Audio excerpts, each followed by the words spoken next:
Please welcome to the stage Associate Director of the Casden Institute, Lisa Ansell.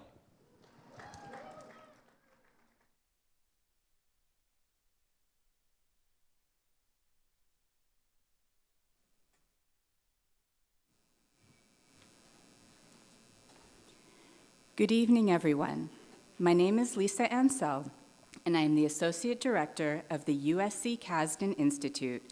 And on behalf of the Casden Institute, IKAR, and Thrive Los Angeles, I welcome you all to tonight's event on the topic of the impact of the housing crisis of the Los Angeles Jewish community, how to make Los Angeles affordable again for future generations. And we thank Sinai Temple for hosting us this evening. Before we explore tonight's topic, let us take a moment of silence as we simultaneously pray for the immediate return of the hostages, the victims of the October 7th massacre, and for peace for all innocent people trapped in the cycle of violence and chaos in the region.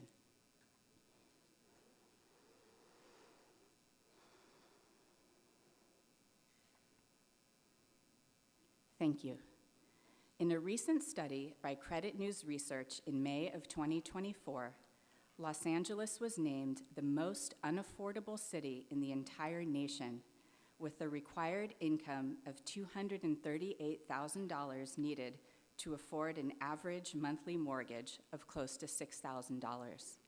Yet the median household income in Los Angeles is only $83,000, representing the growing chasm between rentership and ownership and the painful surge in homelessness across the city. If this trajectory continues, future generations will never be able to achieve homeownership on job income alone, and this will have profound effects on the missing middle class of teachers, police officers, nurses, and other public servants who make too much to qualify for government assistance, yet too little to have any chance of homeownership in the communities they serve. How will the Los Angeles Jewish community continue to thrive as people are driven further and further out of our historic, vibrant community centers due to the lack of affordable housing? And what can be done collectively to reverse the patterns of restrictive land use and opposition to development that have led us to the extreme levels of housing unaffordability that we are facing today?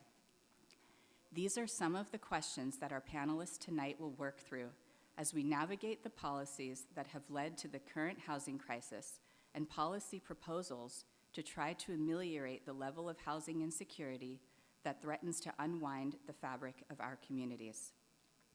Joining us tonight are 5 esteemed scholars and community leaders who will share their unique perspectives on the Los Angeles housing crisis in a panel discussion that will last for about an hour and will be followed by 30 minutes of interactive Q&A, where you will all have the opportunity to engage with our speakers after the discussion. We are very honored to welcome Sam Yebri, our moderator for tonight's discussion. Sam Yebri is an accomplished attorney and civic and nonprofit leader. A graduate of Yale University and USC Law School, Sam is an experienced trial lawyer at Marino Yebri LLP and an adjunct professor at USC Law School. Sam has served Los Angeles as a city commissioner under Mayor Antonio Villaraigosa on a gun violence prevention task force under Los Angeles City Attorney Mike Feuer, and as a board member of B'Tzedek Legal Services, the Friends of Westwood Library, and the Jewish Community Foundation of Los Angeles. Sam currently serves as board president of ETA, an organization that provides housing and supportive services to developmentally disabled individuals in Los Angeles. Sam also currently serves as board president of Thrive LA, a civic organization that works to ensure that Los Angeles remains a safe, affordable, and prosperous city for all Angelinos. We welcome Sam Yebri. Melissa Balaban is the CEO and founding president of IKAR. Prior to IKAR, Melissa was assistant dean at the University of Southern California Law School. She was directing attorney of Public Counsel's Child Care Law Project, a senior consultant for a national human resources consulting firm, and an adjunct professor in Loyola Marymount's MBA program. Melissa is a graduate of UC Berkeley and the University of Southern California Law School. She was the 2017 recipient of the Trailblazer Award from Newground, a Muslim-Jewish Partnership for Change, and the Outstanding Professional Achievement Award from the Jewish Communal Professionals of Southern California. We welcome Melissa Balaban and the IKAR community tonight. Rachel Gross serves as the Executive Director of the Jewish Free Loan Association. She joined the organization in 2001 as Director of Foundation and Corporate Relations, becoming the Associate Director in 2013.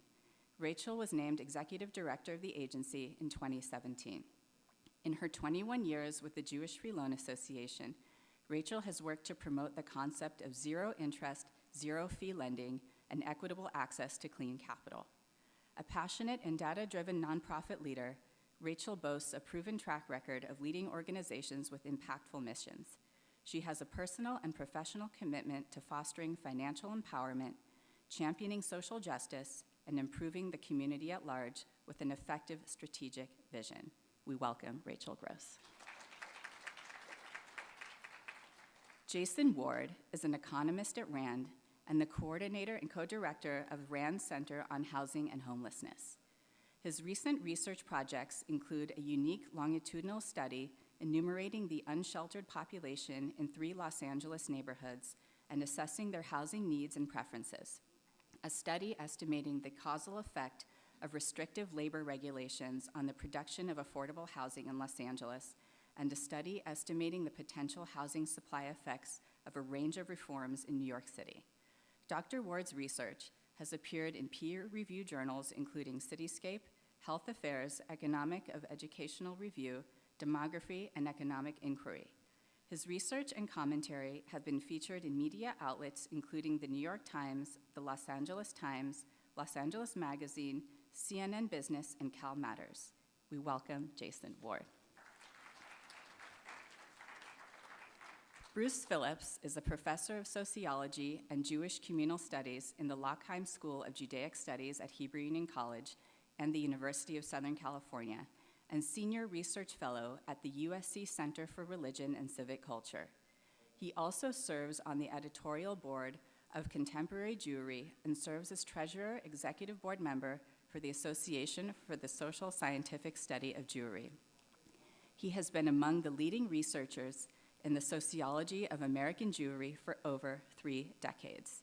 He served on the National Technical Advisory Committees for the 1990 and 2000 National Jewish Population Surveys and has conducted local Jewish population surveys in Seattle, San Francisco, Los Angeles, Las Vegas, Denver, Phoenix, Chicago, Milwaukee, and Houston. His published work covers a wide variety of topics from Iranians and Israelis in the United States to Jewish suburbanization, Jewish education, the economics of Jewish life, and the Jews of Los Angeles. His 2005 essay, American Judaism in the 21st Century, is among the most widely cited sources on contemporary American Jewish denominations. He is widely recognized as the leading researcher on American Jewish intermarriage. We welcome Bruce Phillips. And now, without further ado, it is my great pleasure to invite Sam Yebri to begin our discussion tonight. Thank you, Lisa. And before you run off, I want to give you a plug and thank you for the excellent piece you wrote in this week's Jewish Journal. There are a few copies on the back. On page 20, entitled The Affordable Housing Crisis for Educators in Los Angeles Needs Immediate Attention. And I encourage you all to read it. It's timely, it's important, and you've written a really wonderful series of articles about this topic. So I thank you for your thought leadership on this timely and important subject. So thank you, Lisa. So let's jump right in, but I want to start at a 30,000-foot level and hear from each of you, kind of give a quick synopsis. So for years, politicians have talked about the housing crisis, the affordable housing crisis. Yet, as was famously said in New York, the rent is too damn high. Too many working families spend too much on their rent, and the American dream of owning a home feels out of reach for more and more Angelinos. And then the fires hit in Los Angeles, and there's this renewed focus on expediting housing and tackling these issues.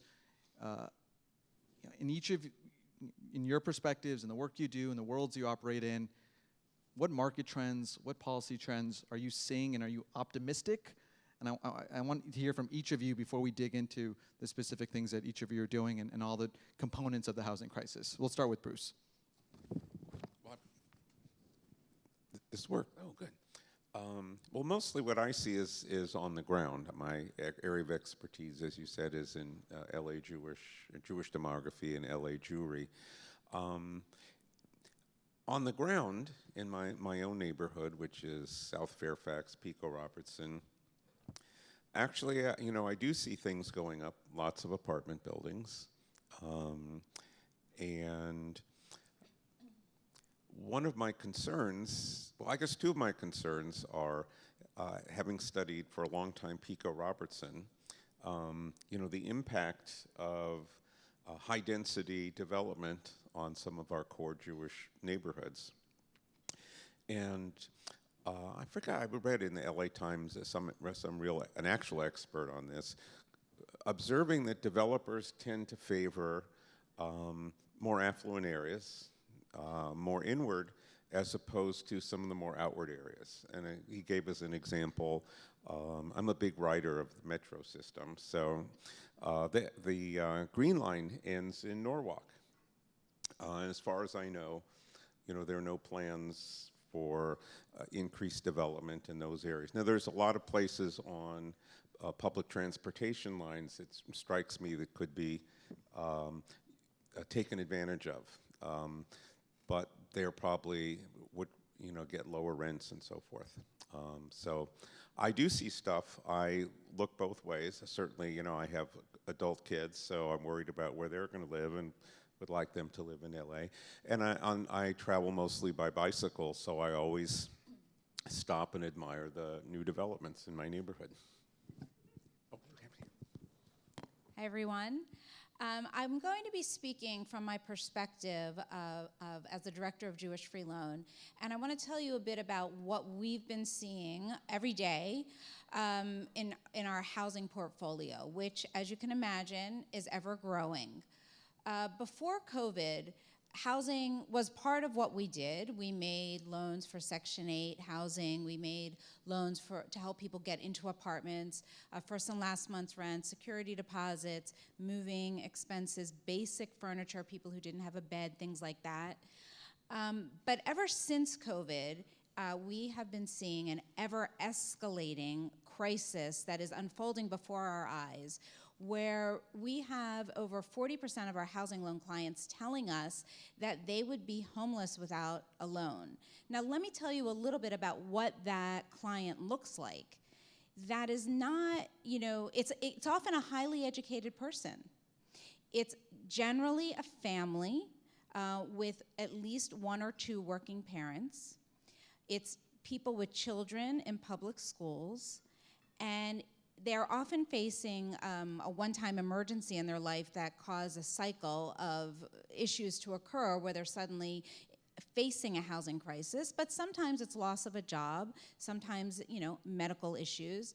But what we see over and over every day are people who are spending much, much more than the recommended amount of 1/3 of their income on housing. We're really seeing people spend over 50% of their income on housing.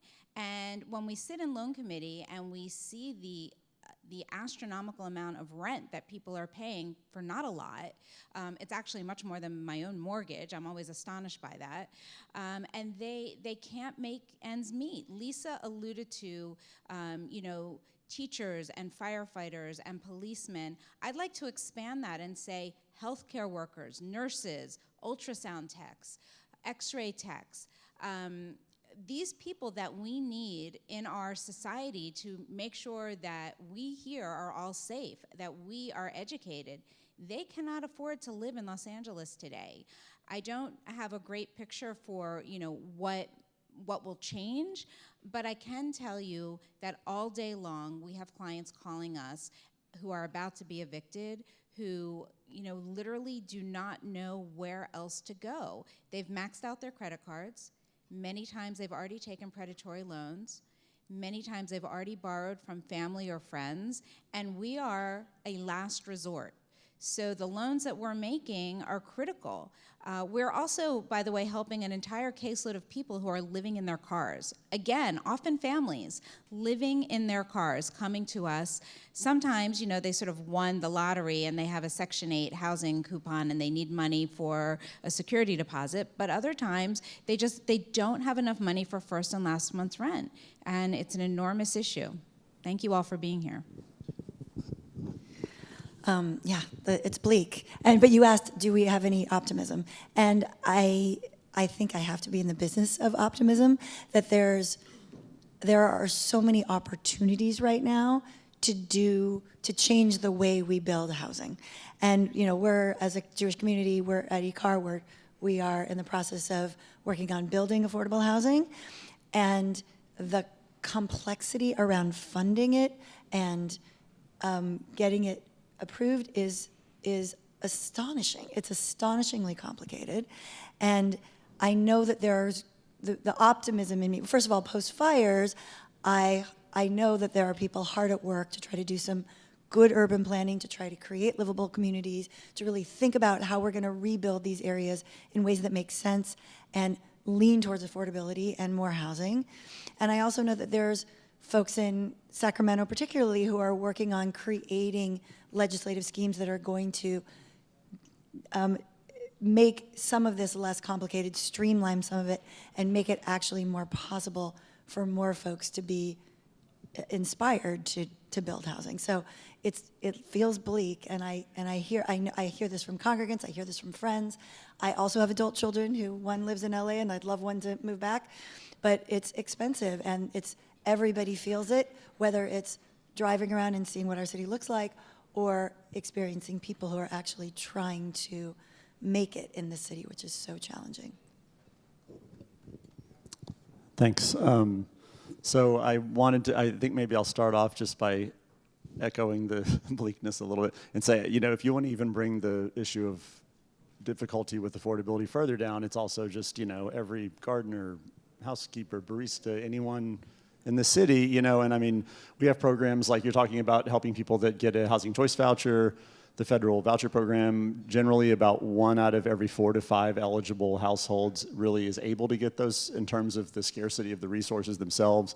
When you get those vouchers, the current success rate, meaning like you're able to actually go secure a unit and have it be leased up and successfully live in it, is about 60%, meaning that 4 out of 10 people that get access to that program may wait years to get the chance to participate in it, fail to be able to execute a lease, and basically start over looking for affordable housing solutions.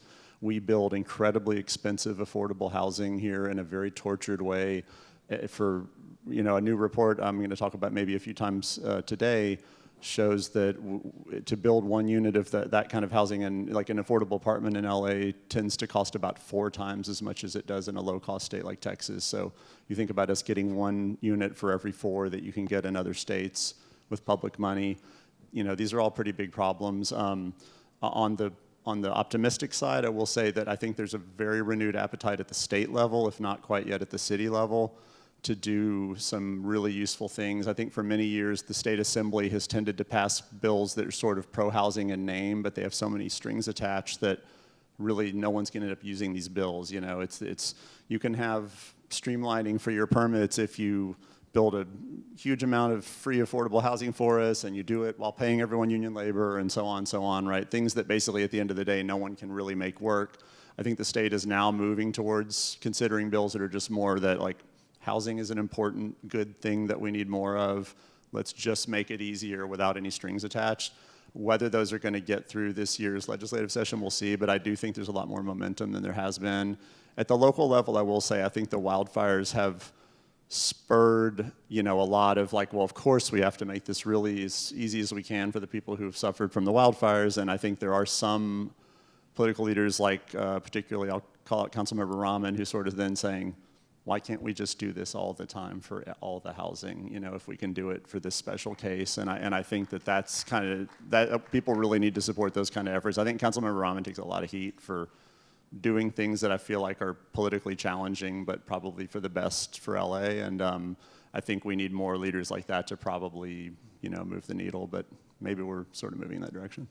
So Jason, let's continue on that topic. So let's talk some data, let's talk some policy. You just released this really important report through RAND on all the challenges when it comes to building housing in Los Angeles.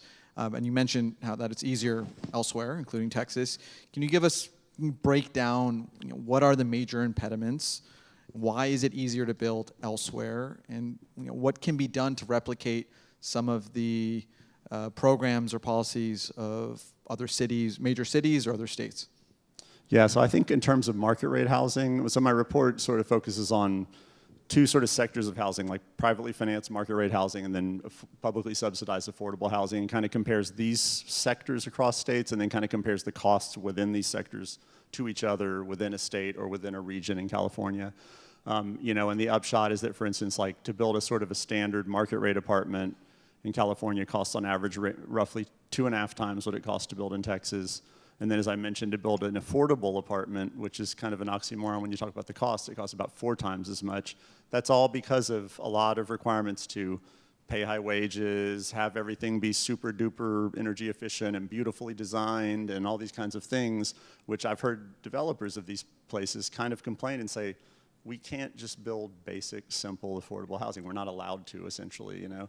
And so, and then I think, you know, why does it cost so much more? I mean, there are a lot of reasons, but I think those reasons most clearly manifest as time. And when you look at the time it takes to bring these different projects to fruition in different parts of the country, the average time it takes from start to finish to build an apartment development in Texas. And for instance, I have a lot of family in Austin, and I lived in Austin for a long time, and I go there pretty regularly.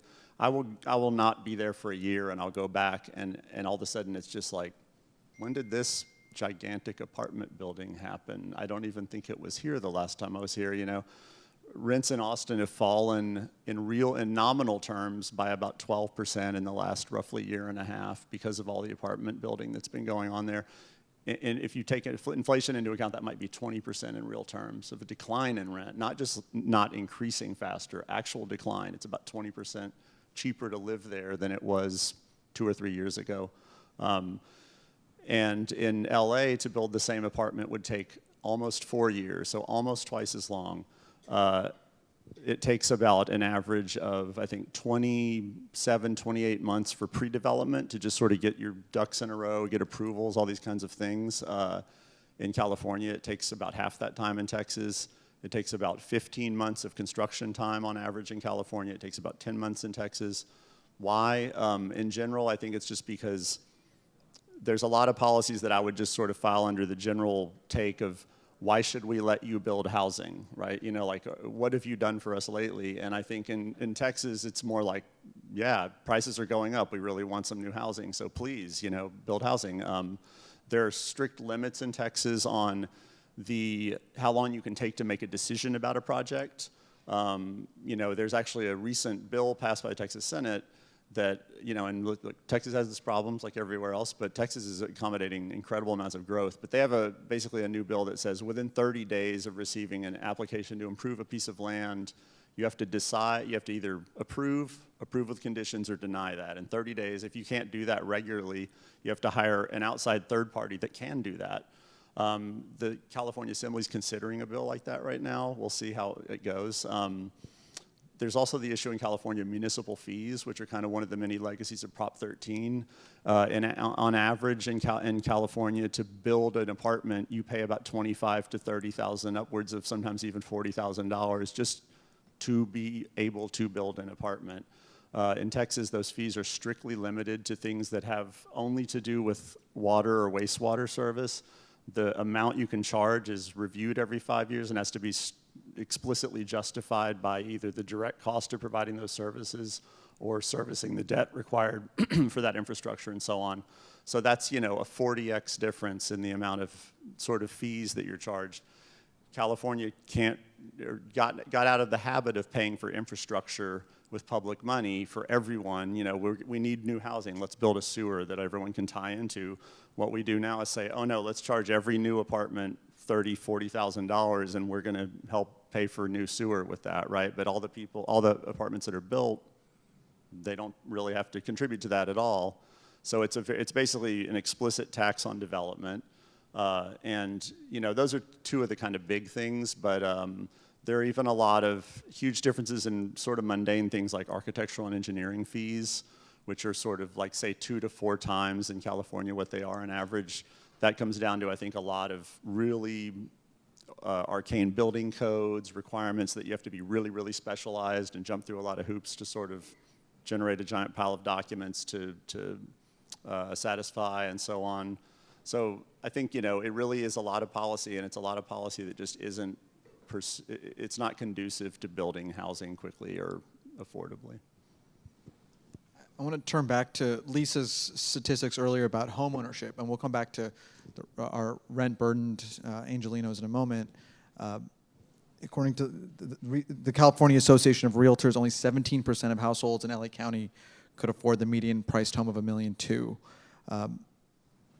What does that mean for potential home ownership in Los Angeles? What does that mean for all the middle income, nonprofits, some of the categories of people that we need to run Los Angeles, like the healthcare workers? And I want to start with Rachel, because she works in this field and helping people afford to live in Los Angeles. And I also want to comment, and I want everyone to have their questions ready for the Q&A, which really is going to be the most important part of this panel. I was hearing from folks in the nonprofit sector and folks who are recruiting smart people to move to Los Angeles, and this really is a big challenge, is how do we retain talent in Los Angeles, and we'll get to the Jewish community component of this. How do we attract talent to Los Angeles if they can't afford to live here? So I'm going to start with Rachel about homeownership, but I'm sure there's other elements to this as well. Thank you, Sam. So I have a dream for how the Jewish Free Loan can help everyone with everything. And for those of you who might know me, you might have heard me speak on other topics for how Jewish Free Loan, collegially, I call it JFLA. You'll see it that way in our advertisements. How can JFLA help here? And one of the areas where we've spent a lot of time is thinking about how we could help in the student loan arena. And I'm not going to go down that rabbit hole right now, but if you'd like to speak with me about that, please do reach out. But building upon that, I think that one of the areas where we can really have a tremendous impact is in the prefab housing sector. And the reason for that is, with this statistic of $1.2 million, arguably, Jewish Free Loan cannot help people buy houses that cost that much. But if we were literally to increase dramatically the number of prefab units available in the city, there's an enormous role that Jewish Free Loan can fill. Now, let's think about the numbers. What am I really talking about? So a prefab house, depending on what you are creating, can cost any number. But for the purposes of this conversation, let's call that number $500,000. So if you're purchasing a home for $500,000, you still need 20% down payment. And if we think about the down payment, what's the difference between an interest-free 20% down payment and a repayment at the bank rate of 7%? So at 0%, we're talking about $278 every month for 30 years versus $665 a month every month for 30 years. That's significant for people. That right there can really be the difference for someone who's able to afford to live in their home and afford the rest of their life, right? Because we're looking at a holistic approach here. We don't want them to spend 100% of their income on their house. We're looking, where can we trim dollars from the average person's monthly expenses so that they can continue to afford and raise a family in Los Angeles? Now, what would that cost at the state level? Let's remember, the California state budget is $322 billion a year. $322 billion. Remember, we're the 5th largest economy in the world. So if the state was going to fund this program so we could make 1,000 loans a year, doesn't seem like that many, frankly, that would be $100 million. Now, $100 million sounds like a lot of money, right? But when you're talking about $322 billion, $100 million is exactly 0.03% of the state budget. So think about that. Let that sit for a second. What if we made 2,000 loans a year? What if we made 10,000 loans a year? How many people could we help in this way afford a prefab home in Los Angeles? Honestly, it's an infinite number. And the Jewish Free Loan is positioned to do this kind of work. It's very simple for us on the lending side. You know, it's interesting to think about what the impact could be. If we took one of our sectors that we need here, for example, firefighters. Today, we all know we need our firefighters. How are we going to continue to house firefighters? Could it be that this program starts with firefighters? We also need police. We also need teachers. There are many, many people that we need. We could run the pilot. We could get the people in housing. We could hopefully learn a little bit from Texas and build things faster, and then we would have housing. So if you'd like to speak with me and help me put that into action, I'd love to talk to you. Thank you, Rachel. So of course, this is a Casden Institute event. We're at Sinai Temple. We want to turn to the implications to the Jewish community of this crisis. And I especially want to hear from Melissa and Bruce. Given the ever-widening gap between the cost of housing and median incomes in Los Angeles, what does this mean for the future of the Jewish community in Los Angeles? And what does this mean for the future of young families in Los Angeles? So let's start with Bruce with some data, and Melissa, who's on the ground as a Jewish community leader. Well, I was very excited to have an opportunity to crunch a lot of numbers and really look at this, because as a quantitative researcher, you know, I said, oh, of course it's got to have some impact, but I decided to actually, for this, quantify it. And I looked at a couple of different studies, starting with a Jewish voter study conducted by the Pat Brown Institute in 2019. And even then, how affordability of housing and rent was the number 3 concern, following homelessness and traffic. But young adults between 25 and 34 years of age were the most concerned about housing affordability, and with good reason. Only 20% of this age group were owners. And 1 in 50 respondents in this age group said their housing situation was not stable. So these are basically young professionals. This age range also includes people who are starting families, and 1 in 30 Jewish households, and this is already 6 years ago, 1 in 30 households with children were living with their parents. They didn't even have their own household. So that's one area. A second is simply financial vulnerability, and this is getting back to your statistic. The 2021 LA Jewish Population Survey asked about, do you pay more than 30% of your household income for housing? 30% is considered, so they use 30% as a threshold. It's even higher than your 1/3. So this is like a serious threshold. Overall, 27% of Los Angeles Jewish households were paying more than 30% of their household income for rent. That's potentially, I don't know, 100,000 households coming to Jewish Free Loan. 28, so a group I'm particularly concerned about for the Jewish future, families with children, 28% of married couples with children were paying at this threshold or more, and half of all single parents, Jewish single parents in Los Angeles, were paying more than 30%.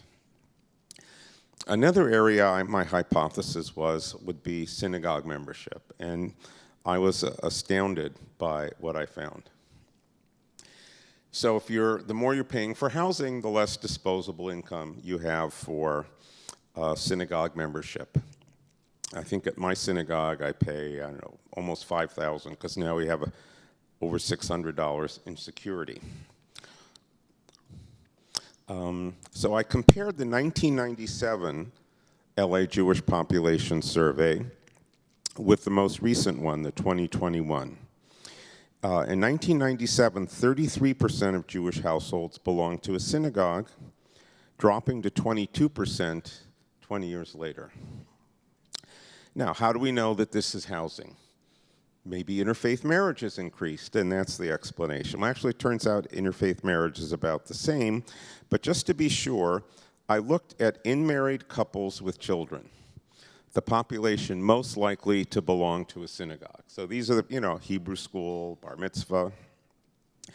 And again, these are in-married couples with children, the main users of synagogue. In 1997, 64% of in-married couples with children belonged to a synagogue, dropping to 35% in 2021.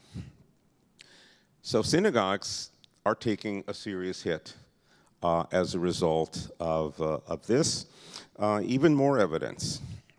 There was a question in that survey, during the past year, in what ways, if any, did your financial situation limit your participation in Jewish life? And again, looking at families, in-married families with children, the most involved group, 29% with children said they did not enroll their children in Jewish education because of the cost. Another 23% required financial assistance for Hebrew school, Jewish camp. 25% were unable to contribute to a Jewish cause because they didn't have the money. So I'm pretty sure that money is going to their housing. Finally, and this was something I think, Melissa, maybe you referred to, where Jews live. This was one of the main things I found, or I'd say one of the other impacts. I did find one of the things, the question, are people not coming to Los Angeles? Jews not coming to Los Angeles because it's so unaffordable, or are they leaving? We don't know if they didn't come because we'd have to ask a lot of people in a lot of other communities. But what I did find was the population grew a little bit. And this is quite remarkable because the white population in Los Angeles County has continuously gone down. And I just throw this out as a kind of a fascinating statistic. I calculate that 50%, or close to half, of all white non-Hispanics in the city of LA are Jewish. So Jews actually stayed behind, but that doesn't mean that's the end of the story. I looked at the areas that were growing, and they're all further out and low Jewish density, areas like East Hollywood, Highland Park, downtown LA, South Los Angeles, West Adams, Mid-City, Santa Clarita and Antelope Valley grew. Again, East Hollywood grew by 173%. The Antelope Valley, Santa Clarita by 30%. San Fernando Valley Flats, east of the 405, grew by 30%. These are all low Jewish density areas. Why does that make a difference? First of all, it takes a very long, there's Penny Herman, who did the 1997 study. Great work, Penny. Also shout out to USC and Hebrew Union College. Why does that make a difference? Well, it takes a long time to develop Jewish institutions, develop a Jewish community, and it takes also a long time to travel anywhere in LA. It used to be the joke was everything's 20 minutes. Now the joke is it's not so funny, everything's 40 minutes. And don't forget that in a 2019 survey, traffic was the #2 concern. So I think that's another threat or another negative impact of housing, which is why the Jewish community definitely has a stake in this conversation. I mean, certainly on the ground, we see much of this borne out. Even at our staff level, we have people who have to live an hour away in order to commute to or afford housing, and as well as families. We have families who are moving further and further away from IKAR, where we are. They're moving to the valley. They're moving sometimes an hour and a half away, and that has consequences also on the environment because they're in the car for an hour and a half on the regular. So we're definitely seeing folks who normally would be part of our preschool who just can't live close enough to our local preschool to make it reasonable for them. And we are hearing more and more young families who are leaving Los Angeles. And it's interesting that, the one sort of silver lining of COVID was that we're now online so people can participate even from far away, but that it's very different than being on the ground in a community and really being part of a community in a local way, and that is definitely getting harder and harder for young families. And around the table we were sitting, folks, children, like we all want our children to come back to Los Angeles, and it's harder and harder to do that, and that also impacts the Jewish communities and the generational component of Jewish communities, which is so important. And Jason, I want you to chime in from a policy perspective here. There's different components to this, right? There are, when you build housing, people get displaced, and we were hearing from folks in the cocktail hour that are being displaced, and they're given some money and expected to find affordable housing elsewhere, and there's none to be found, right? How do you address that from a policy perspective, and what are other cities perhaps doing? And then also, there's this idea of the missing middle, right? There's a lot of luxury housing being built, there's extremely low income housing being built, but what about those folks who make, like Lisa said, and Rachel referred to as well, more than the latter and not enough for the former? How can you address these from a policy perspective? Yeah, so I did want to say, in terms of the down payment type stuff that you were talking about, Rachel, that, California had a program, I think about 3 years ago it started, this Dream for All program. They came up with $250 million, $300 million to help people put down payments on homes. That money was used up in 11 days, and it assisted 2,500 people in putting a down payment on a home. So that's what you can do with $250 million in California these days, is help a few thousand people put a down payment on a house, right? So I think, for me, I will say that I tend to heavily focus on building multifamily rental housing, because I think, it's like we can't even begin to talk about homes you could own or whatever, and I mean, I think it's especially hard for, a community of interest like the Jewish community, where there are areas where there are a lot of community features and things, and you want people to live close. I mean, look around West LA. There's no extra land sitting around, right? So if you want to build single-family homes, that's not really a thing, right? So I mean, I think in communities where you really want to have home ownership be something attainable, you have to think about things like kind of what we call gentle density, where, like, say there was a single family home, maybe it needs to be a duplex, maybe it needs to be a fourplex, and people can sort of own a smaller home on a smaller piece of land than what we had gotten used to in LA. But I think importantly that, and really anything else to your other point, Sam, about like missing middle and all this other kind of stuff, and displacement even, comes down to the cost of producing new housing, right? Like, why do we not get missing middle housing in California? It's because as much as it costs to build an apartment, you have to have the rents of sort of luxury housing. For the report I've been talking about, the developer that provided the private market data has basically like a product in Texas where they build this kind of like missing middle type house. They build these reasonably affordable apartments, and it's because they can. It's because you can build them at a low enough cost to have those rents make a project worthwhile, right? And I think even with the issues of displacement you're talking about, LA has very strong protections for tenants, which is, arguably warranted, but it's also arguably like another barrier to the cost of producing new housing. But, if somehow you can bring down the cost of producing a big apartment building by, 50% or something, suddenly maybe you can afford to take very good care of the tenants that you're having to move to do that. Maybe you can put them in long-term housing, get that apartment built in 2 years instead of 4 years, and put them back in it. All these things become a lot more feasible if you can just lower the cost and make it more efficient to build new housing.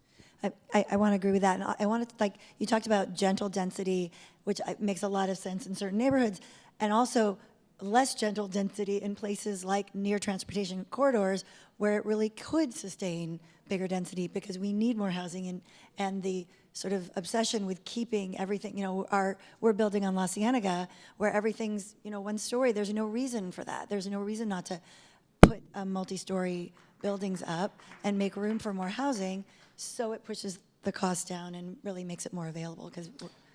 So Melissa, I want you to dig in on that, because there's a lot of talk about housing, but let's talk about solutions. And IKAR, to its credit, and under your leadership, is undertaking a massive project. Not easy, and we want to hear about it, but it could be a model for other nonprofits, other faith-based organizations, building housing on the IKAR property. So can you tell us about the project from conception, the challenges you're facing, and how it can be possibly scaled and replicated elsewhere in Los Angeles?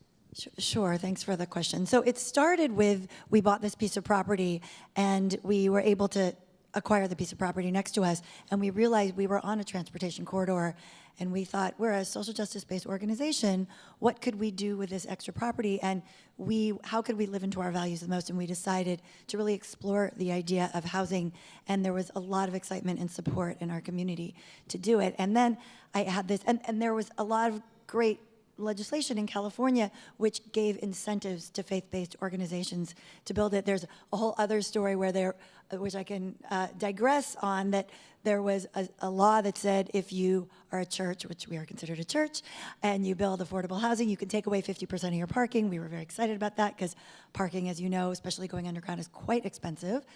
And but when we went to the city, they said, oh, well, actually, that's only existing. That's not for new construction. So we actually had a group of people in our community who wrote a bill, and that got it passed and signed by the governor to apply it to, now there's been legislation since, but that was a big barrier to apply it to new construction.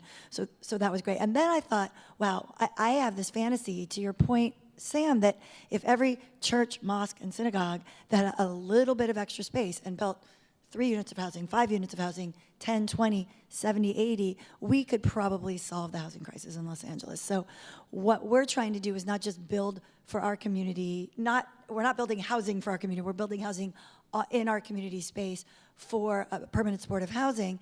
And what we hope is it will inspire other faith-based organizations, particularly Jewish organizations, to do so as well. So the plan is, in addition to our community, that we are going to build a sanctuary and classrooms for our preschool and classrooms for our religious school and office space and a cafe.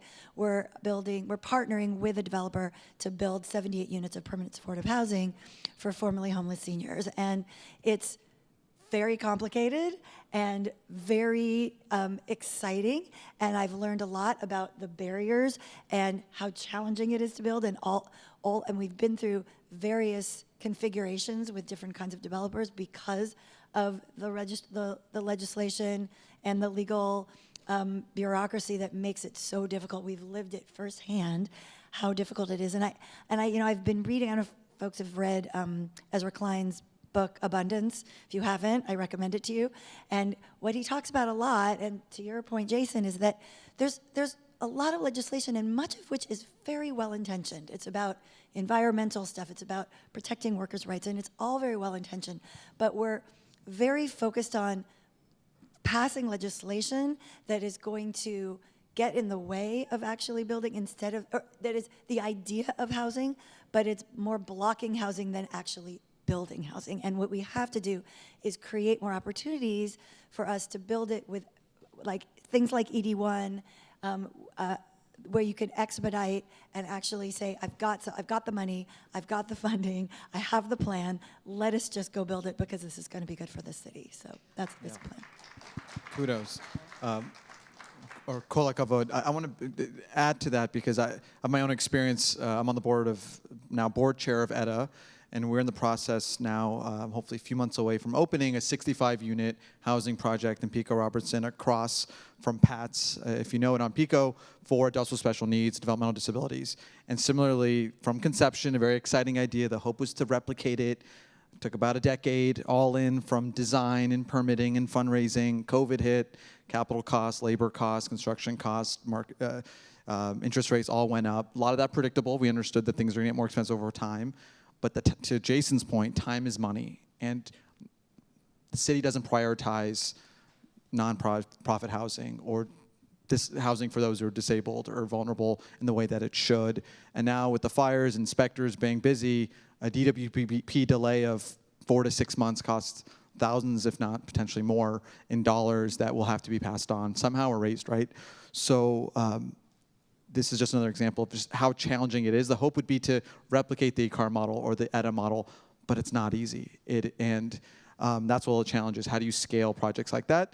I want to come to Bruce and Rachel because the Jewish community has resources. There's some leadership from organizations in the room, the Jewish Community Foundation, Hillel, others I see. Are there resources to be used? Is there land that can be accessed? Do synagogues? What's out there from the Jewish community that could be EDA or the IKAR model of using the resources or the land that exists to possibly build housing on. Could be for Jewish seniors, for the missing middle, for Jews with disabilities. There's a lot of vulnerable, needy communities in the Jewish community and beyond. Any ideas? Offhand, I would look to the Valley, where there's a lot more space, and really kind of in Jewish communal circles, we forget about the Valley. And half of all Jews live in the San Fernando Valley. So that's probably one of the first places that I would look. And I was thinking of my own synagogue.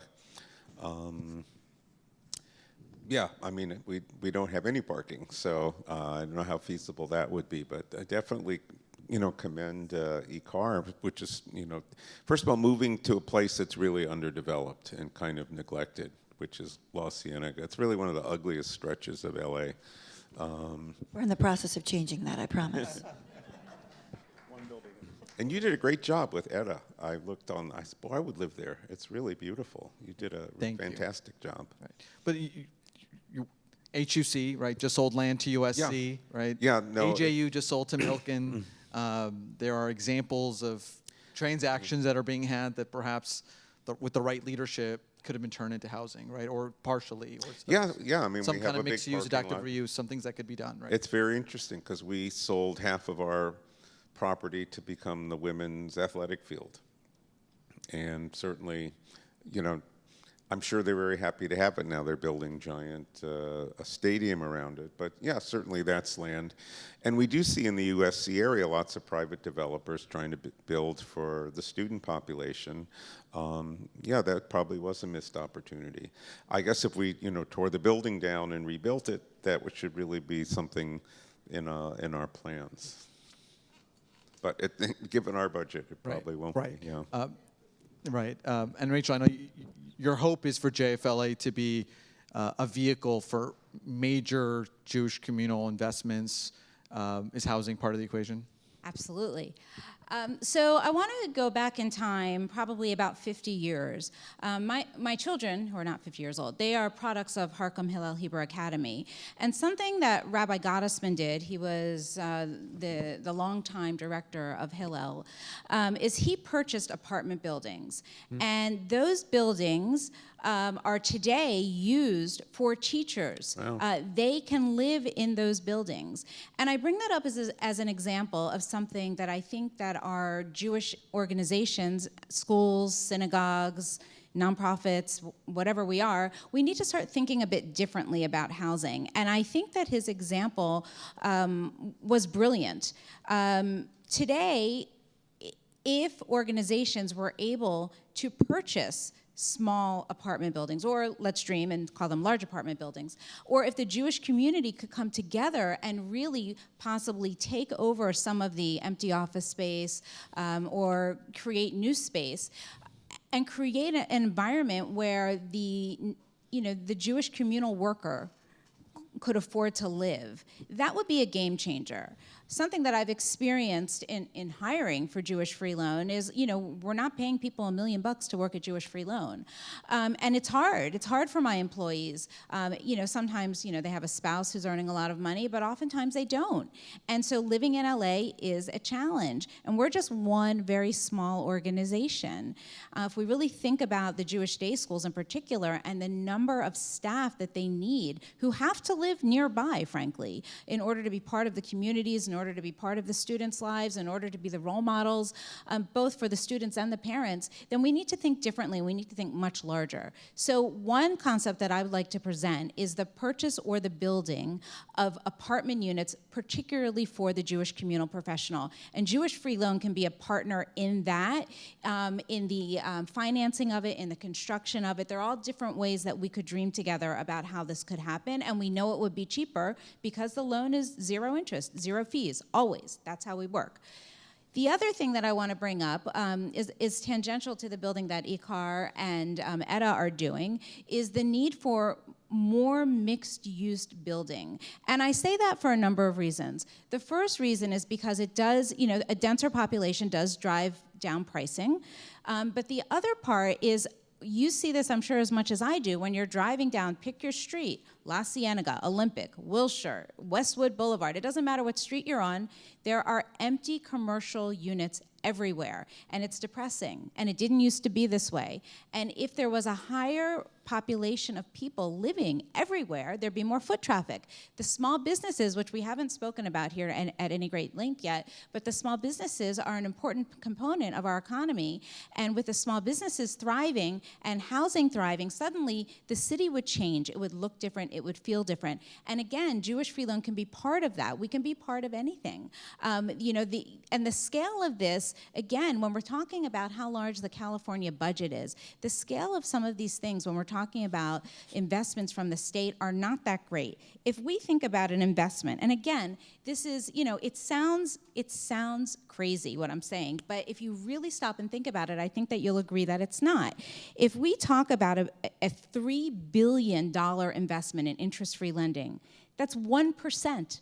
1% of the California state budget. Think about what we could do with that large of a loan fund to support housing, whether it's for mixed-use housing, whether it's for Jewish communal professionals. There are so many ways that we could have an impact. So I think part of this has to do with what's happening, at the policy level, really straight from the governor, and we need to be louder, and we need to talk about our Jewish community differently at the state level, and talk about what does California look like if the Jewish community is not thriving here? Because we bring a lot to this city, we bring a lot to this state, and I don't think that we should be ashamed to discuss it. So I advocate interest-free loans for all of this. And I want to add to that. Well, thank you, Rachel, because neither the IKAR nor the EDA project would have been built without legislative help. IKAR had to go to the state legislature to change the law to make it easier for that housing to get built. EDA needed additional resources to get the density we need and the funding during COVID, and the state at the time had a surplus. It doesn't now. And obviously there's a hope that JFLA would be able to access some dollars that it can distribute.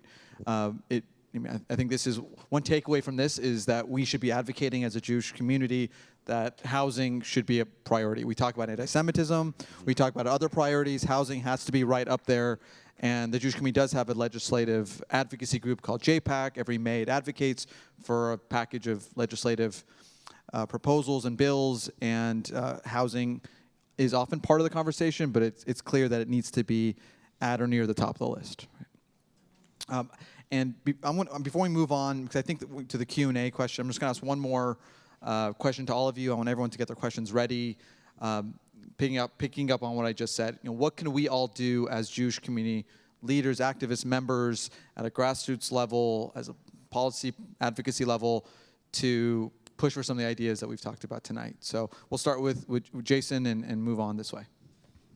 I'm not Jewish. But what would you advise as an expert in the field for, like you said, a community of interest that is looking for to increase its housing supply at all levels? What can be, what ways can we actually make a difference? Yeah, that's a fair and good question. So like what I was sort of alluding to earlier is I think, communities that have a lot of cohesion, you can probably get a lot done, right? I mean, I think that especially, there is that issue of like even general density. People sort of wince at that. No, I don't want a fourplex next to my house or whatever, right? But I think maybe one of the advantages of a community like the Jewish community is that there's maybe a sense of like, this is important. We're trying to keep a community together. We're trying to allow our children to come live in our community and things like this, right? So, I mean, I think using that kind of community cohesion and just the ability to, have community institutions like synagogues and things to sort of cohere, action at the state level, local level, et cetera. I think that can be very powerful. And I think, to the extent there are sort of enclaves like that in LA, you can sort of shape your enclave maybe more easily than you can change the entire city or the region and so on. So. Yeah, I mean, everybody's for housing until it's in their backyard. And that's the problem. And I think that's something the Jewish community could fight really hard. But, there's the NIMBYism is actually destroying the ability to build housing. And, there's this whole, we consider ourselves Yigbies, like yes, in God's backyard. And that's why we want more faith-based organizations. But really, we want more people to say, yes, I want housing in my community. It's going to make my community better. It's going to make my community more livable. And everybody needs to, and it might have some impact on people's values of their homes, but for the most part, you see that people's values of their home go up if there aren't housing encampments everywhere, because we're actually building appropriate housing for people to live in and get the services they need. So I think we have to really fight the urge to be NIMBYs and fight it with our neighbors as well, and explain to them why it's positive to have housing in our neighborhoods and why it's so critical for our city. Yeah, and I think things are changing no matter what, right? So it's like the status quo isn't always an option. The question is like, what do you want the change to look like? I think that one of the most important things we can do locally as a Jewish community is to work together with the small business community. Because like I was alluding to earlier, the small business community needs a denser population. They need the foot traffic. And the small business community is a trusted community. The legislature likes the small business community. The small business community needs to have people who can work in their businesses who live locally. The small business community needs us and more housing more than we need them, because frankly, we can order everything from Amazon if we want to, but if they want to keep their stores open, they need us. And at JFLA, we're also working with the small business community, and we're seeing all kinds of problems.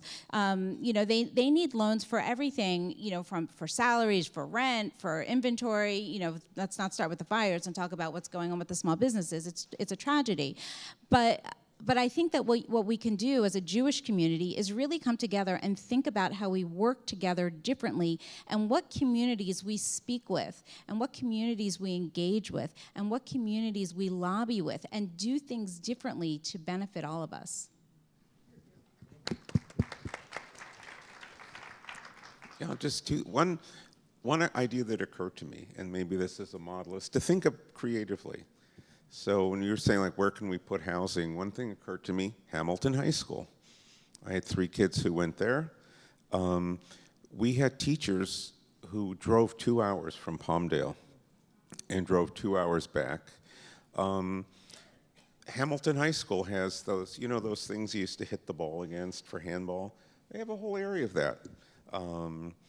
There's places, and increasingly, we're going to have more schools decommissioned as the number of children decreases. I think that's a place to look. So I kind of like the idea of kind of hunting around. And like Melissa said, like on La Cienega, there's that thing that used to be a Staples, and now it's like got some kind of weird cars on there. That would be, and it's like ugly, would be beautiful. And another thing is there are so many, we are the most educated, well, other than Hindus, the most educated religious group in America. And I was very inspired by Melissa's describing, how people in the congregation actually wrote the legislation. I remember when my kids went to the open school, we were one of the first charter schools in LA, the Open Magnet Charter School.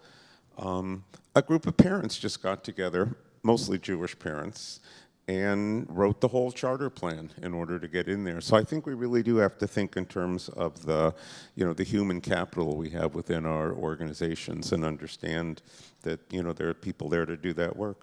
Beautiful. All right, questions. Lisa's walking around. Well, a lot of questions. Great. Lisa has the microphone.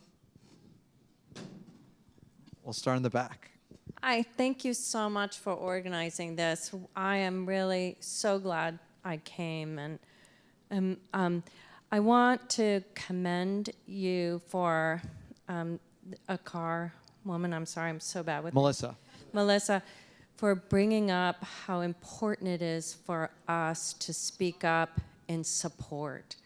I think that the one thing about the RAND, your report that I wish maybe, well, never mind.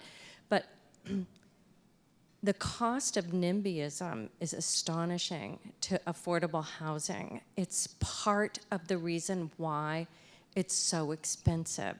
Every minute, every day, funding falls out of place. It takes longer. If we all got on the phone and called our city council person on a daily basis, we could make a difference, because those people that are really against it, they've got nothing else to do but be against it. So really, thank you for bringing up it, and thank you so much for such an informative panel. Thank you. All right, let's make sure there's a question with a comment, but we appreciate your comment. Thank you. Okay, my name's Penny Herman, as Bruce mentioned, and I recently published an article in City Watch LA. It's a website, and because I'm a member of Temple Emmanuel, Bruce's a board member, we also belong to something called 1LA, and we had house meetings, and this issue of housing, lack of housing for kids and younger families came up. And so we decided to do a study session. And from that, it turned out that we did some research, and believe it or not, there's about 4,000 empty, affordable housing units in the city of Los Angeles. They're sitting vacant. And if you'd like to read a little bit more about it, then look into the article that's on City Watch. So that's a great point, because Rachel talked about the vacancies in the commercial side. There are thousands, and I appreciate Mr. Herman for the 4,000 number of housing units that are vacant. So perhaps, Jason, how do other cities deal with it from an enforcement perspective? Because for the city of LA, for example, it's the housing department, the city attorney has a role, but nothing's actually meaningfully done to hold property owners who are leaving units vacant for whatever reason, or renting them to people who are not low income, especially when they get housing covenants for affordable units. Can you give us a sense of how other cities deal with this issue? Well, I think there's, the question about that in some sense is like, why are they vacant, right? I mean, I think in some cases, for instance, in New York is kind of the worst case, where there are landlords that hold units off the market because they're pretty extreme rent stabilization laws, to the point where sometimes they decide it's just better for me to not have a person in this. But then by contrast, a building owner I'm aware of in Santa Monica spoke to me a year or so ago about how they have a lot of affordable units, and Santa Monica has a situation where in the past either the owner could find a qualifying low-income tenant and put it in the building, or the city could send them one, and it was sort of a like, whatever works, I think the city had some time to send people, and then if they didn't, the owner could fill it or whatever. Then something happened at the city, and suddenly they're like going after them, saying, you can't be filling these. We haven't sent you the people to fill them yet, or whatever, And so those units were sitting empty because they were basically had their hands slapped for trying to get someone in there to start paying the restricted rents, right? So I think there's a lot of problems in both directions there, and a lot of it comes down to these incentives and rules that just aren't really made to get things done. Yeah, and I think, in LA, and I think even statewide, basically, there are very few places that even have a proper bead on how many income-restricted units there are. There's really not even like a rental registry in the city of LA. We don't even really know how many rental units there are, right? So there's just these basic lack of information to even make sound policy around that I think drives a lot of that. Right. And in the Abundance book, Ezra Klein actually talks about Los Angeles, and our city attorney, Ron Galperin, many of you may know from the Jewish communities, actually tried to bring forth the data in a public way. So we want to know how much it's costing to build the units, how many rental units are left off the market. And he did a good job before his term ended, but that's really what's missing is the need for public transparency, because some of it, anecdotally, a landlord, property owner, developer gets incentives to build, let's say, what's entitled to, what should have been 10 units, but they get to be able to build 40 as long as 4 or 5 or 6 are low-income units. But then they never rent those 4 to 6 units, and they'll say it's because they've had a hard time evicting people who don't pay the rent, or we've had issues in the past. They just make the business decision that they're not going to put those units on the market, and they're waiting to see if they get in trouble, and they oftentimes don't, right? So there needs to be better enforcement if we're going to give these developers all these incentives to build more units, right? So. Hello. Thank you so much. You can hear me, right? I feel like yes, I sound Abby. a little funny. Okay. I wish every elected official in LA was in attendance to hear this. I really do. I have a question, and that question is about what we can gain, but a little bit about what we can lose. Affordable housing is near to my heart because my family and I came to LA as protected refugees from Iran.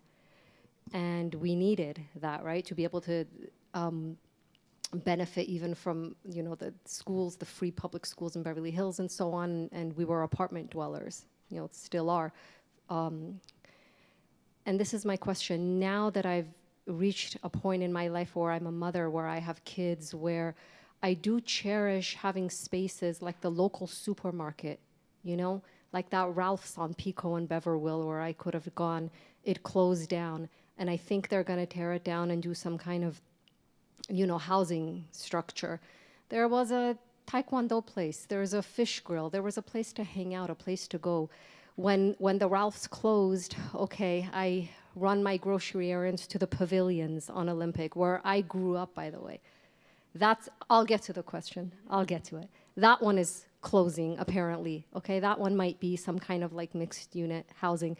That also, you have to understand, leaves me with like Whole Foods within that vicinity, which is way out of the price range. And so my question for you is, as much as we care about these issues, what about some of the spaces that we could lose? Those supermarkets that we go to for our families, you know, they're closing down. They push us into more expensive supermarkets, right? I can't go to the Erewhon in Beverly Hills, you know what I mean? So those hangout places, the karate joints, the kosher places, like, Well, makes sense? Rachel talked about this. Rachel talked about mixed-use spaces, and that's what we need. And that's where density really comes in. If you can have a supermarket and small businesses on the ground floor, and then 3, 4, 5, 6, I don't know how many stories of housing, that actually solves the problem. So, like, I think the community uproar over the height of some buildings, especially on corridors like La Cienega, where it really can handle it, I think that's the problem. So advocating and telling your city council people, telling your reps that you actually do want the housing, you do want multi-story buildings on these places to allow for both small businesses, supermarkets, and also for housing. And our EDA project on Pico actually will have ground floor retail specifically designed for adults with special needs to work there as they live in the building. But that's what we need, right, is to take single-story buildings on major corridors like Pico or La Cienega, and you gave other examples, planning in the valley as well, or elsewhere, and turn them into vibrant communities where you have housing up top, you have ground floor retail, improve the sidewalks in the streets, allow people to walk, and God bless you for riding your bike around town, Bruce.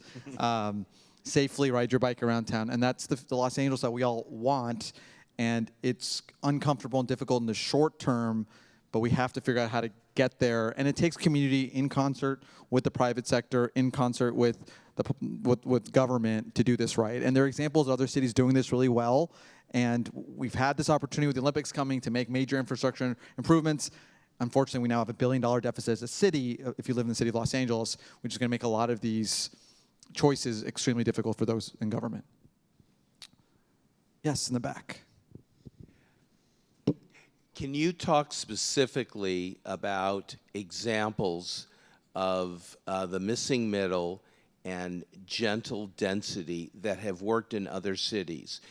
Typically, innovation starts on the West Coast or the East Coast. We've done nothing innovative here when it comes to housing other than created bureaucracy and cost. So who's doing a good job? And other than IKAR, of course, right? Well, okay. I'm talking about cities and communities where the government has really been functional and done something. And then the second question is, what you're really talking about is multifamily housing versus single-family residences. And there, the question is, will people actually want to live in multifamily versus single-family, where they have a yard and more room? Jason, can you give us some insight on other cities that are doing this well and what innovation looks like? Yeah, so I guess I'll say, you know, there aren't a ton of cities doing this well, and it's partially because a lot of cities suffer from the same thing that LA suffers from, which sort of goes back to your question too, which is like, our city is changing. I want it to stay the same, you know, and a part of that is just like, it's not going to stay the same. It's going to be different. It's just going to be different maybe in some way that you have no control over if you're not trying to sort of deal with it proactively, right? One city, I would say, has done a pretty good job that I'm going to come back to that I mentioned earlier is Austin, Texas. I grew up there. When I lived there in the early 1990s, it was an incredibly inexpensive place that was so easy to live and just a lovely life. You know, like you could live on almost nothing. It began to become a very popular place to live. Since the early 90s when I moved there to today, it is, I think, almost quadrupled in size and population. What they've done is do the best they can. You know, it's very, very different than it was 30, 40 years ago, but because of accommodating that growth, it's still a relatively affordable place to live. For instance, a simple thing that they've done is that a lot of lots were very big back in the day, so they started allowing lot splits. And suddenly you can build a back house, or you can split your lot and build 2 houses side by side. People started building a lot of like sort of little duplex houses that just look like one big house. People can own half of that. It's, you know, probably better than maybe living in a dense apartment or whatever. Now they've actually gone and said, we're going to allow another lot split because they're trying to maintain some sense of like gentle density.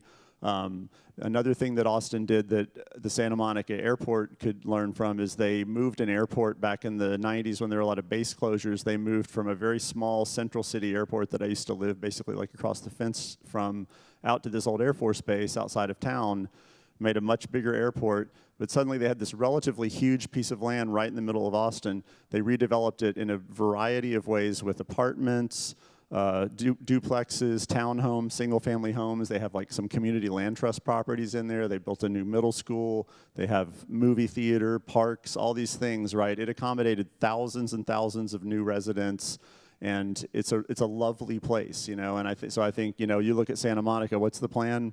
Everyone in Santa Monica wants it to be a big park, the airport. You know, like, yeah, that'd be great, but you could also probably let 3,000 new people live there and just sort of figure out the traffic problem. It's already bad, you know, figure out a way that it's functional or whatever. I think there's just there's a feeling that like things are gonna change. I don't want them to change, but keeping them the same isn't an option in most cases. So the question is like, are you gonna steer the change positively, or are you going to just sort of let things happen over time? There's some people in Santa Monica who are working on some great plans that include parks and housing, and there's also people here in Los Angeles. I know Tony Gittleson is here somewhere working on livable communities in Los Angeles and really coming up with innovative ways to think about how our cities can be more livable, build housing. I'm a bike rider too, so I appreciate bike lanes and all of the things that keep us safe. So I think there is creativity going, but they need community support. I'd like to jump in quickly and just add another plug for the prefab housing, which is not something that I'm aware is being done very well anywhere in the United States. But there are other locations in the world, Tokyo, Sweden, China, for example. China has a huge amount of prefab housing. And I think we need to look at how other countries are handling this, because it's not effectively being handled well here. I just say that 100 years ago, we did have a lot of innovation when the population in Los Angeles doubled between 1920 and 1930. If you look around old neighborhoods, I mean, I grew up in a duplex. My family moved to Beverly Hills when I was in high school. We lived in a duplex. My uncle's family lived in the other part. Fourplexes all around Pico Robertson, duplexes, apartment courts with little yards and lots of open space. Those were all innovations in the 20s to take care of this population that suddenly doubled, and they weren't living in tents then. I'd like to know how all 5 of you panelists feel about the existing rent control laws in Los Angeles. Should they be changed, modified, or stay the same? Quick thoughts on rent control? I mean, I think that rent control is generally treating symptoms and not treating the problem, right? You know, I mean, I harp on supply all the time. Supply is not a sufficient condition to solve everything, but it's a necessary condition. And if you have rent control in place, what it means is you have a problem. Rent control doesn't solve the problem. It may tamp the problem down, but it spills out everywhere, right? You create really bad incentives for landlords.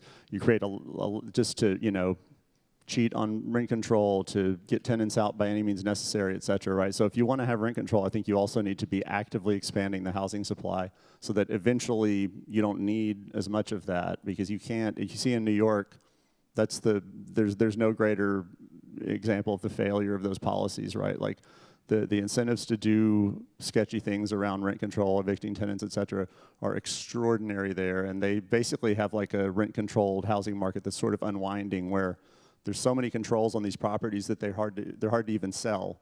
You know, there's people who can't even really sell these properties to anyone else, because why would you buy a property full of apartments that you basically can't do anything with except what the city tells you you're allowed to do? So it's limited, I think, you know, and it's something that should move you to do other things. All right. I'm seeing from Lisa we have time for one more question, but all the panelists will stick around for a few minutes, hopefully, and to chat with all of you. So final question. Hi, this is great. Thank you. First, fully understand the need to build everything. Does this mean we kind of have to accept Soviet-style box apartment buildings, or is there a way to do cheap building that's still like architecturally cool or interesting? For Jason, Rand guy, what percentage of this is all like city council needs to do it, or what percentage is like state, county, federal? What's the spread there? And then third, what's like an unacceptable timeline to judge politicians on kind of seeing buildings going up and rents being affected? Okay, let me try to remember all that. I don't think things have to look like Soviet-style apartment blocks. I think if you look around LA, there, you know, the sort of modal apartment building is probably like a 50-unit apartment building, a 4-story apartment building or something. You know, I don't think they're particularly unattractive. Most of the buildings in the sort of transit corridors, I think, are, you know, fairly lovely apartments. I think that most of these policies are overwhelmingly local decisions, you know, and that's why there's so much variation in building, even within California. Like in the report that I put out, San Diego actually has costs that would be the envy of Los Angeles and certainly San Francisco, you know. And I think that's because San Diego just tends to have a moderately lighter touch. They tend to adopt reforms faster, et cetera. I think when it takes 4 to 6 years to build an apartment project, it takes a while to judge politicians. But you see some examples in LA, like with when Santa Monica recently was subject to this state kind of punishment called the builder's remedy. You may know, I don't know if you know about this. Santa Monica kind of ran afoul of the state's housing plan, and they had all their land use and zoning regulations essentially stripped away for a short period of time, and it allowed developers to freely propose whatever they wanted as long as it wasn't called an immediate threat to public health or safety.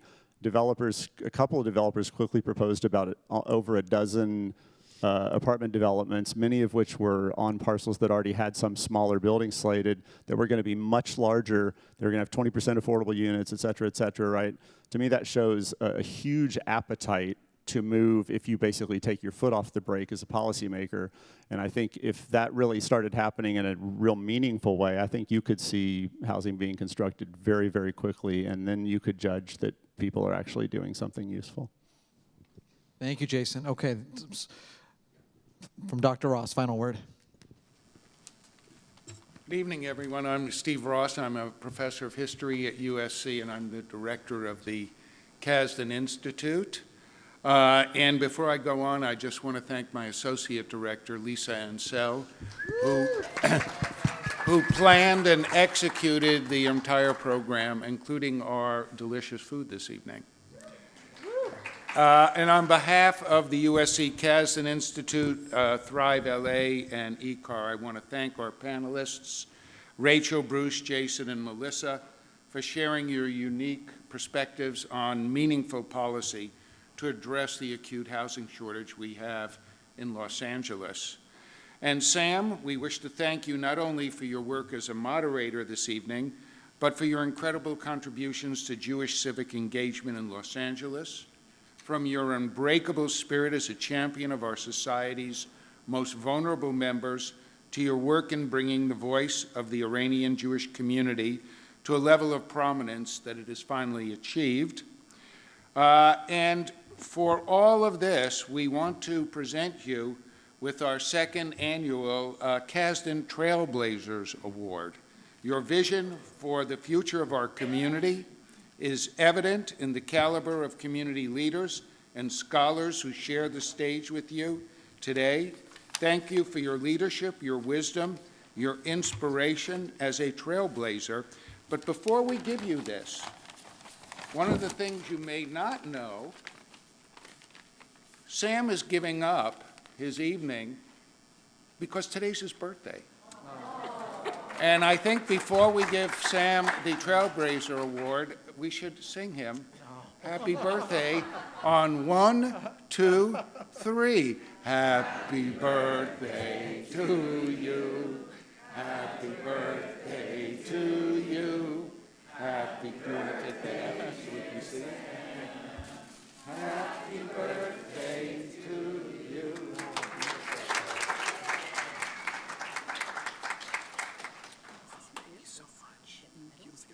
Thank you. Take a photo. Thank you. Thank you all.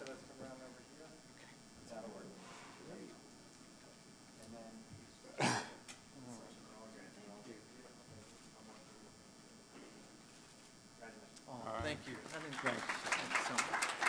And thank you all. I believe our panelists will stick around for a few minutes because there were clearly more questions than we had time for. Again, thank you for coming this evening.